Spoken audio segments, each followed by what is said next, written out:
Vakuutukset kesäautoille, käyttöautoille, lapsille, kodille ja kaikille muulle tärkeälle osoitteesta pohjantähti.fi/Keski-Suomi. No niin, nyt meillä on täällä tällainen vähän niin kuin, voisiko sanoa, Twisin serkku. Mikäs peli tää oikein on? Joo, tää on niin Pidä vähän joo, tää on siinä Tassari Zero, italialaisten lahja suomalaisille kuluttajille. Ei voi olla niinku hymyilemättä, kun katsoo taas tätäkin autoa. Tää on niinku oikein auton piirteet, mutta pienennetyssä. Mitkäs tässä on speksit? Mikä tää on? Onko tää henkilöauto vai? Tämä on niin nelipyörä, eli niin tätä myydään molempina nelipyöränä ja sitten kevyt nelipyörä, eli mopoautona ja nelipyöränä. Joo. Ja tehot on rajattu tietenkin, kun tämä on nelipyörä, eli 15 kilowattia on jatkuva teho ja piikkiä löytyy vähän enempi, että saadaan kiihtymään. Ja nopeutta tämä kerää noin 100 kilometriä tunnissa pääsee, mutta niin akkua sitten syö vähän enemmän siinä vauhdissa. Ja paljon sitä akkua sitten on? Tässä on ollut alkuperin niin 12,5 kilowattituntia akkua, mutta nyt akku lopetti 10 vuotta vanha akku, niin lopetti toiminnan tai meni tosi huonoksi, niin se on päivitetty akusto siihen ja siinä on nyt 28 kilowattituntia. Oho, no se on aika reipas lisäys. Se on nyt reipas, sä voit sitä vähän pistää, siellä vedät sen istumen taakse siinä vaan nostat. Vai oliko se jotakaan? Eikö kyllä se meni?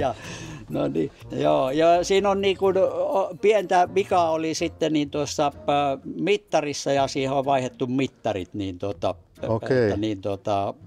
Ja ootko sä itse korjannut? Joo, sitä on itse korjattu ja saatu apua elektroniikkakavereilta. Että niin No miten sä nyt innostuit tällaiseen pieneen sähköautoon?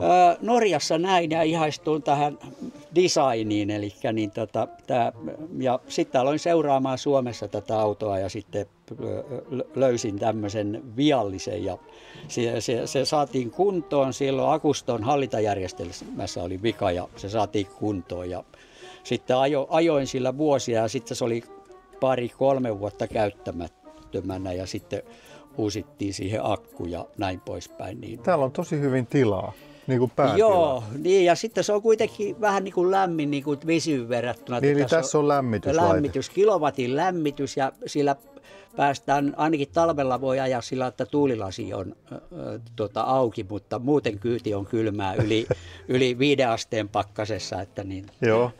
Missä tässä on akut? Akut on niin siellä istumien alla on akut, tuolla akkukotelot on tuossa. Joo. Ja sitten keulassa on niin kans akussa on jaettu 2 paikkaan, joka on vähän huono asia, että akkuja on useammassa paikassa. Joo. Mutta niin, Tassari Group on semmoinen italialainen alumiinifirma, joka tekee niin, alumiiniosia niin kuin Ferrareihin ja Lampoihin ja Mersuihin ja tämmöisiin. Ja sitten niin, ne on keksineet, että tämä on alumiinirunkoinen. Okei, se on valualumiini. Joo, siinä on niin kuin tehty niin kuin alumiinista ja tuolla mä voin tuon pellin avata, se on niin täällä on vielä noin niin otetaan tuo takakin, katsotaan sen. Joo, katsotaan. Ja polkimet. Joo, huomasin, että ne oli aika hienot. Ja tosi hienot noin polkimet. Ja noikin on pistetty niin, alumiinia. kahvatkin on, joo. Joo, se on jännä juttu, se on vissiin ollut niille tämä alumiini. Niin. Ja täällä niin kuin näkee rungosta näkee, niin siellä on myös alumiinia. Okei. Niin, että tässä on etutila ja siinä mulla on nyt testattavana uusi laturi, että tässä on 1,8 kilowatin laturi alkuperäisenä, niin sitten mä kokeilin tuommoista 3 kilowatin laturia. Joo. Se on irrallaan, sitä ei ole, ehkä vaihdan tai jotakin. Joo. Ja tuossa on sitten latausportti. Okei. Joo, että tuolla voi käyttää latausta. Ja mitäs takaa löytyy? Sitten tuossa on noi alumiinivirma on, niin toi tassari näyttää olevan niin ne on tehnyt vanteet omat myös. vanteetkin näyttää. Ja omat jarrutkin siellä näyttää olevan. Aivan. Aikamoista. Tämä on vähän niin kuin tällainen, näytetään kaikki mitä osataan. Joo, mutta en oikein ole varma siitä, että oliko ne kovin hyviä, mutta visissä voi olla se on ehkä vähän teollisemmin valmistettu. Joo, siis sillä ja siellä oli jotakin käytetty auto-osia. Joo, Tässäkin on kyllä. jotakin Fiatin osia. Joo. Tässä on takatila. Joo. Näissä on joissakin ollut dieselilämmittimiä, mutta tässä on pelkkä sähkölämmitys. Ja sehän vie akkua sitten niin kuin vähän reilummin, mutta tämä kulutus on todella pieni, että niin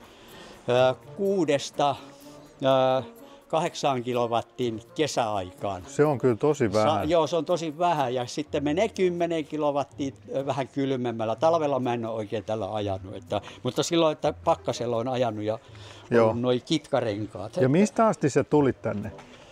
Tampereelta tulin tänne ja 250 kilometriä matkaa ja tällä nyt on tuo toimintamatkaa 250–350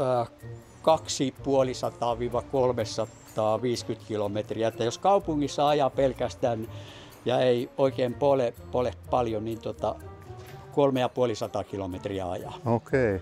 Se on sitten se nopeus. Se näyttää olevan tosi pienellä, se regeneroi hyvin, eli ottaa talteen energiaa. Joo. Sitten se on ollut yllätys, että tämä on todella pieni tämä kulutus. Joo. Onko nuo umpiot vaihdettu?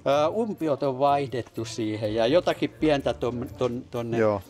Mä vähän tuommoinen Italia-fani, niin noi lipuvärit pitää näkyä. No mutta tää oli hieno esittely. Mahtavaa, että tulit tänne ja kiitos esittelystä. Joo, ei mitään, ole hyvä.